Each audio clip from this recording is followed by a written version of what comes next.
So this is part two in our introduction or basic series, and this one is on cholesterol. Yes, so today I'm going to start out by asking Ford, tell me, we all hear about LDL, bad cholesterol, and that is the data point that's put forward to us when we meet with our internist. How is our LDL? In our practice, we look at things a little bit differently. We look at triglycerides and HDL and look at that ratio. Can you define these types of cholesterol and what they mean to patients? Sure, when we were talking about this video, one of the things you brought up was the dump truck analogy. Amy in our shop, or who used to be in our shop, used to use that dump truck analogy a lot. She said that LDL, which is what most people call the bad cholesterol, is like a full truck, and HDL is like an empty truck. And what she's referring to is that HDL pulls cholesterol away from the body back to the liver so the liver can burn it up. Whereas LDL, on the other hand, is taking cholesterol out, and it is full, and it does tend to dump it in the arteries. Okay, so getting a little more specific about it, I mentioned there's a triglyceride HDL ratio. What are we looking at there? And what is the importance of each of those numbers? And why in our practice do we look more at those numbers versus LDL? Well, first of all, you bring up that point. Why does everybody focus on LDL and why do we not? We went down this path in medicine 100 years ago. What happened was they noticed that plaque in arteries was made up of LDL. That's most of what plaque in arteries is and still is. It's oxidized LDL. So logically, that's where we headed down that path that turned out to be incorrect. That, well, if you eat cholesterol, then you'll get plaque. And most of us know that's not the case. But still, we don't have a better model in medicine yet, or we haven't really focused yet on a better model. There's a fellow named Paul Ridker, a really smart guy at Harvard, who began to see this 20 years ago and has been pushing that. It's not LDL, it's inflammation. Okay, so we're saying that maybe LDL is not the villain that we've been told it is. There's something else that's more important. Yes, so it's a really good point. And where's the logic there? Here's the thing. If you look at people that have had heart attack, half of them have a normal LDL.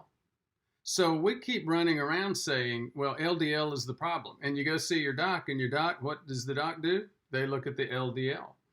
All of the risk, or most of the risk paradigms for treatments for statins and things like that, all focus on LDL level. But again, it breaks down really quickly when you realize half the people having heart attacks have a normal LDL. So there's something else going on. So you referred to the empty dump truck with HDL. Mm-hmm. So that kind of brings us more into what HDL and triglycerides mean, and why is that ratio important? You've been getting to that HDL and triglycerides a couple of times, and thanks for your patience on me getting there. The first thing I look at when I look at a cholesterol panel is not the LDL. It's triglycerides over HDL. And why is that, and what does that show me? That actually shows me something very important about the carbohydrate metabolism, our ability to manage glucose or carbohydrates when we eat them. Why is that? Because again, what we found is that it's not LDL, it's diabetes, prediabetes. And triglycerides over HDL is a very important warning of prediabetes or insulin resistance. Let me just stop you there 1 second. When he says triglycerides over HDL, if you have those two numbers on your labs, you are doing a division formula of triglycerides divided by HDL. Right. So to get back to another question that I think you asked, and maybe I jumped over, triglycerides. What are triglycerides? triglyceride, a triglyceride molecule is three fatty acids hooked together by glycerin. In other words, another way to look at it is it's our jelly roll here. It's our saddlebag. It's our fat stores. That's triglyceride. Okay.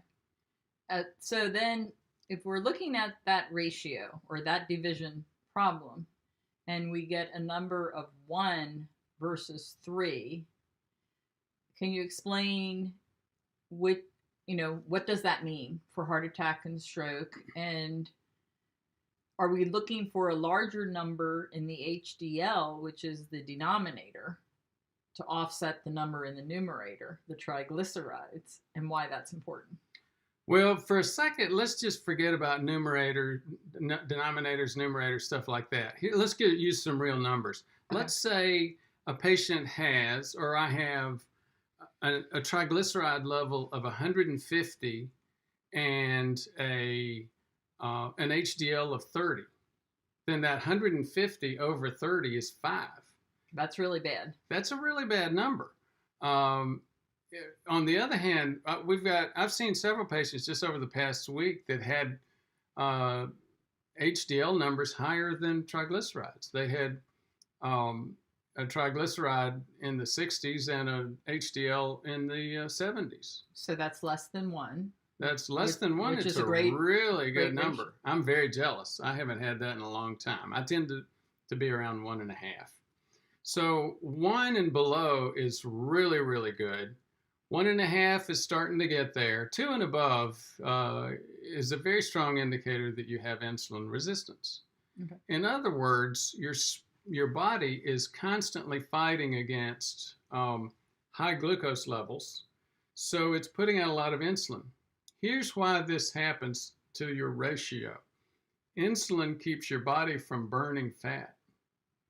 It wants you to burn sugar, so it stops the fat burning, so your triglycerides just start going up. In addition, when that happens, your HDL, that empty dump truck, is overworked. You don't have any more empty dump trucks now because they're trying to pull all of those fats back out of the artery wall. To the liver.